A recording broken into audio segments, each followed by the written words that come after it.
நான் சொல்ல வரது என்னன்னா,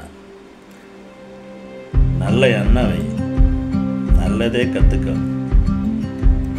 4 நல்லவங்க கையில் போய் பழகு.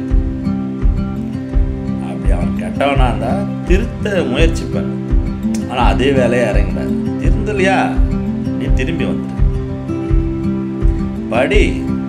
படிப்பு முக்கியம், படிப்பும் முக்கியம், ப்ராக்டிக்கலாக அனுபவமும் முக்கியம். படிச்சுட்டு வீட்டிலே உட்காந்துனா வேலை வராது. குரூப் எக்ஸாம்லாம் எழுது, டிஎன்பிஎஸ்சி எக்ஸாம்லாம் எழுது. அப்படி தான் நீ ஆஃபீஸராக ஆகும்.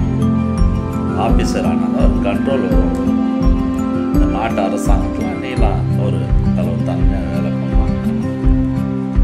நல்லங்க கையில் பழகு, நல்ல எண்ணம் வருது. கண்டிப்பாக ஒரு கடவுள் வழிபாடு, கடவுள் வழிபாடு இருந்தால் தான் உனக்கு நீயே மனசாட்சியோட நீ பயந்து இருப்ப. மனசாட்சிக்கு பயப்படலைன்னா உன்னை நீயே கண்ட்ரோல் பண்ண முடியும். அதுக்கு ஏதாவது ஒரு கடவுள் வழிபாடு வரும். பெரியவங்களை கைவிட்டுறாத. முக்கியமாக இந்த காலகட்டத்துக்கு பெரியவங்களை கைவிடுத்து நிறைய பார்த்துக்கிறோம்.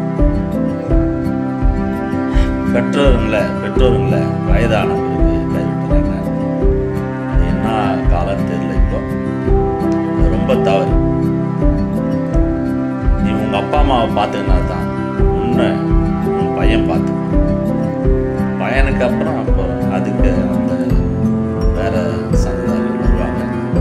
அப்படியே வாழடியாக போயிட்டு இருக்காது. நீ உன் பெற்றோர் பார்க்கணும், உன்னும் பையனாக தான். அதுதான் இயற்கை நீதி. ஏன்னா அது ஒரு சுழற்சி முறை. சூரியன்லேருந்து ஒரு துகளா பூமி வந்தது. பூமாதேவியிலேருந்து நம்மளை படித்தாங்க. நம்ம அதுக்கேற்ற போல நல்ல இயற்கையான குணங்களை நம்ம படைக்கணும். அதுக்கு நல்ல எண்ணம் கண்டிப்பாக. இல்லைன்னா உன் எண்ணம் உன்னையே அழிச்சு. அது அப்படிதான். அதான் இயற்கை நீதி. இல்லை, நீ நல்ல எண்ணம் வச்சிருந்தா நீயே நல்லா இருப்ப. நீ கெட்ட எண்ணம் வச்சிருந்தா உன்னை அழிச்சிடும். அதுதான் இந்த உடல். இதுக்கு ஒரு இருக்கு. நல்ல இதிகாசம்லாம் படிங்க. வெறும் ஸ்கூல் படிப்போடு இருக்காதுங்க. நல்ல இதிகாச புக்கெல்லாம் படிங்க. நல்ல எண்ணெல்லாம் அப்போ தான் வளரும். நீங்களும் 4 பேருக்கு சொல்லுவீங்க. நீங்கள் நல்லா இருந்தால் உங்கள் வீடு நல்லா இருக்கணும். வீடு நல்லா இருந்தால் உங்கள் தெருவு நல்லா இருக்கணும். உங்கள் தெருவெல்லாம் ஒரு 10-15 தெருவெல்லாம் நல்லா இருந்தால் உங்கள் ஊரை நல்லா இருக்கும். ஊர் நல்லா இருந்தால் நாடு நல்லா இருக்கும். நாடு நல்லா இருந்தால் உலகமே நல்லா இருக்கும். எதுக்கு இந்த போலீஸ் ஸ்டேஷன், வக்கீல், அது இது கோர்ட்டு கிட்டுன்னு தேவையில்லை. அதெல்லாம் நடைமுறைக்கு சாத்தியம் இல்லை. எப்படியும் ஒரு ப்ளஸ்னால் ஒரு மைனஸ் இருக்கத்தான் செய்யும். ஆமாம், ஒரு பாசிட்டிவ்னா ஒரு நெகட்டிவ் இருக்கத்தான் செய்யுது. என்ன பர்சன்டேஜ் எல்லாம் நன்மைகள் அதிகரிக்கும்.